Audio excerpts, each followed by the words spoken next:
আসসালামু আলাইকুম।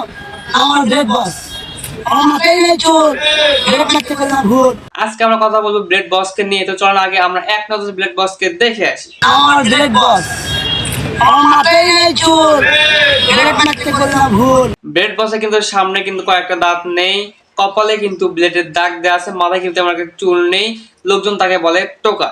তার কিন্তু একটা অসাধারণ প্রতিভা রয়েছে, সেই প্রতিভা কিন্তু সবার মধ্যে থাকে না। আমি এখন পর্যন্ত কারোর মধ্যে ওই প্রতিভা দেখিনি যে প্রতিভা আমি দেখেছি ব্লেড বসের মধ্যে। তো চলেন ব্লেড বসকে তো আপনারা সবাই চেনেন এবং সবাই কিন্তু ব্লেড বসকে দেখে থাকেন।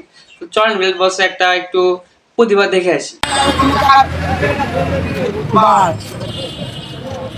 মানুষের সব সময় তার মুখের মধ্যে ব্লেড রাখতে পারে, কোনো সমস্যা হয় না। আমরা যদি আমাদের মুখের মধ্যে ব্লেড রাখতে যাই তাহলে মুখ কেটে আমাদের রক্তাক্ত হয়ে যাবে।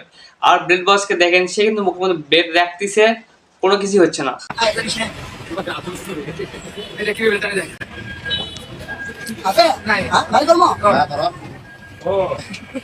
এবং কি সে তার মুখের মধ্যে ব্লেড রেখে খাবার খাচ্ছে, তবুও তার কোনো সমস্যাই হচ্ছে না।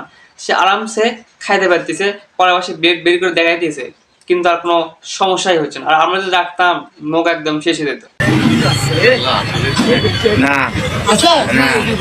এমনকি ব্লেড বস কিন্তু এটা বলতেছে, তার মুখের মধ্যে আপনি যদি খোঁজেন, লাইট দিয়ে যদি খোঁজেন, তবুও কিন্তু সেই ব্লেড আপনি খুঁজে বের করতে পারবেন না। তাহলে চিন্তার বিষয়, সেই ব্লেড মুখের মধ্যে যায় কোথায়? কি জাদু করে? আসলে সে কোনো জাদু করে না।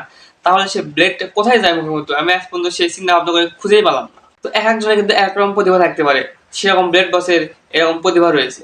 তাকে নিয়ে কিন্তু অনেক কন্টেন্ট ক্রিয়েটররা ভিডিও বানাইছে। সে কিন্তু এখন এক প্রকার ভাইরাল ব্যক্তি। তার কিন্তু একটা বাড়ি এবং একটা মা আছে, কিন্তু সে তার মার কাছে থাকে না, তার মা তাকে বের করে দিয়েছে। সে এখন থাকে গাছতলায়, সে এখন গাছতলায় ঘুম পাড়ে, কারণ তার থাকার কোনো জায়গা নেই। যখন লোকজন তাকে নিয়ে একটু ভিডিও বানায়, তখন থেকে হয়তো তাকে একটু ভালো মন্দ খেতে দেয়, তাছাড়া কিন্তু সে ভালো খাবারও পায় না। তো ঠিক আছে, আজকের ভিডিও পর্যন্ত সবাই ভালো দেখবেন, সুস্থ দেখবেন। আসসালামু আলাইকুম। পরবর্তী কোনো ভিডিওতে আপনার সাথে আমার দেখা হবে।